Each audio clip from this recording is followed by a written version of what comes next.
നമ്മളൊരു യുദ്ധത്തിന്റെ വളരെ പ്രയാസകരമായ ഒരവസ്ഥയിൽ കഴിഞ്ഞുകൂടുന്ന ഒരു ജനങ്ങളാണെന്ന് ലോകത്തെല്ലാവരും. ഈ യുദ്ധത്തിന്റെ കെടുതി അത് ആ നാട്ടിൽ മാത്രം ഒതുങ്ങി നിൽക്കുന്നതല്ല. നമുക്കറിയാം, അത് ലോകം മുഴുവൻ അതിന്റെ കെടുതികൾ വർദ്ധിച്ചുകൊണ്ടിരിക്കുന്ന ഒരു സന്ദർഭമാണ് ഈ യുദ്ധം. അതുകൊണ്ട് തന്നെ ഒരർത്ഥത്തിലും മനുഷ്യകത്തിന് ഒരു കാരണവശാലും നന്മ നൽകുന്ന ഒന്നല്ല.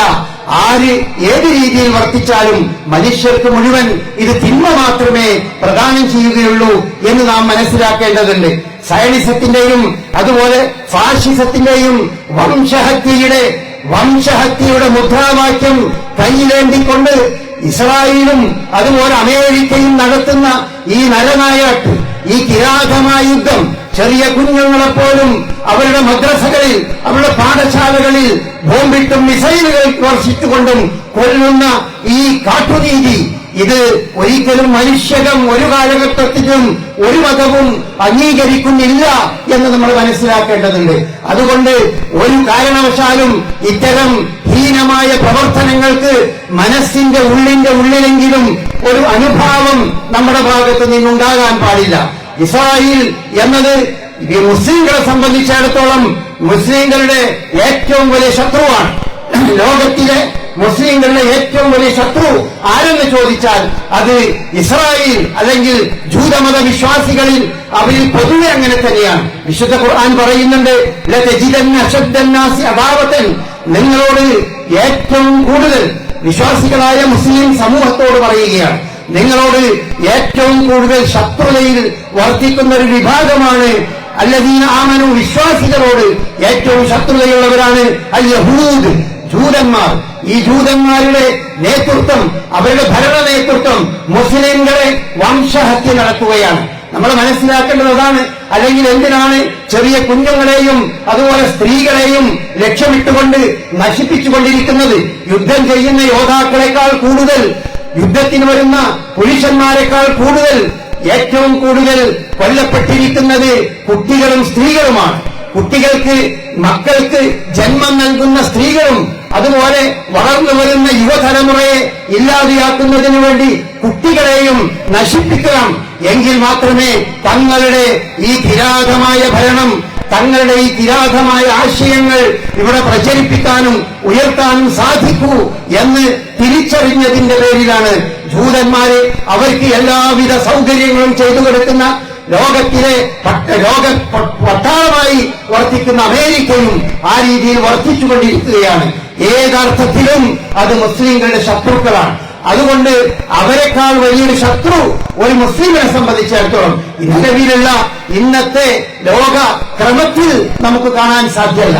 എന്നാൽ അവരുമായി യുദ്ധം ചെയ്തുകൊണ്ടിരിക്കുന്ന ഇറാൻ ഒരു കാരണവുമില്ലാതെ ഒരേ ദുർന്യായങ്ങൾ പറഞ്ഞുകൊണ്ടാണ് ഇറാനെതിരിൽ ഈ അമേരിക്കയും ഇസ്രായേലും യുദ്ധം പ്രഖ്യാപിച്ചിട്ടുള്ളത്.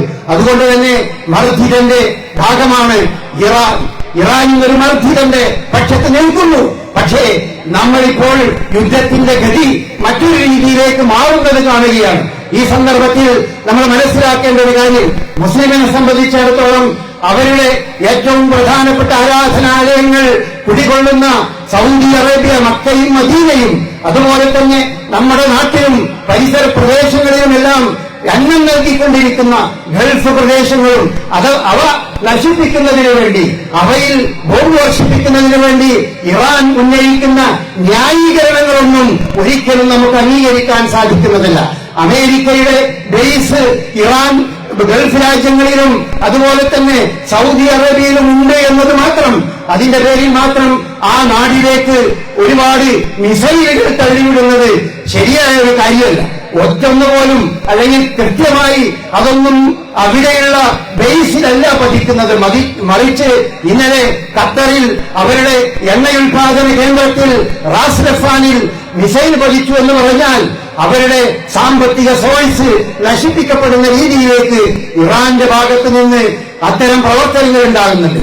അറബ് രാജ്യങ്ങൾ മുഴുവൻ ഏകകണ്ഠമായി സൗദി അറേബ്യ അടക്കമുള്ള രാജ്യങ്ങൾ അമേരിക്കയോട് പറയുകയുണ്ടായി, അമേരിക്ക ഒരിക്കലും അവരുടെ നാട്ടിൽ നിന്ന് ഇറാനെതിരിൽ അക്രമം നടത്താൻ അവർ സമ്മതിച്ചിട്ടില്ല. അവരുടെ ബേസ് ആ നാട്ടിലൊക്കെ ഉണ്ടെങ്കിലും അവിടെ നിന്ന് ഒരു ചെറിയ റോക്കറ്റോ ഒരു ചെറിയ മിസൈലോ ഒരു ചെറിയ മറ്റെന്തെങ്കിലും ഡ്രോണോ അവിടേക്ക് ഇറാനിലേക്ക് വർഷിക്കുവാൻ അല്ലെങ്കിൽ അയക്കുവാൻ ആ നാടൊന്നും സമ്മതിക്കാത്ത ഒരു പശ്ചാത്തലത്തിൽ ഈ ഗൾഫ് രാജ്യങ്ങളെയും അതുപോലെ തന്നെ മുസ്ലിം രാഷ്ട്രങ്ങളെയും മുസ്ലിങ്ങളുടെ ഏറ്റവും പ്രധാനപ്പെട്ട മക്ക മദീന ഉൾക്കൊള്ളുന്ന അറേബ്യയെയും ലക്ഷ്യമിട്ടുകൊണ്ട് ഇറാൻ നടത്തുന്ന ഈ പ്രവർത്തനത്തെ നമുക്കൊരിക്കലും അംഗീകരിക്കാൻ സാധ്യമല്ല. ഇറാൻ അങ്ങനെ ഓരോ തലങ്ങളും നമ്മൾ ഇതിനെ സംബന്ധിച്ച് ശ്രദ്ധിക്കേണ്ടതുണ്ട്. വളരെ അന്ധമായ ഒരു മാനസികമായ സപ്പോർട്ട് അല്ല നമ്മളിൽ ഉണ്ടാകേണ്ടത്, ബോധപൂർവമായ കാര്യം. തെറ്റായതിനെ തെറ്റായി തന്നെ നമ്മൾ മനസ്സിലാക്കേണ്ടതുണ്ട്.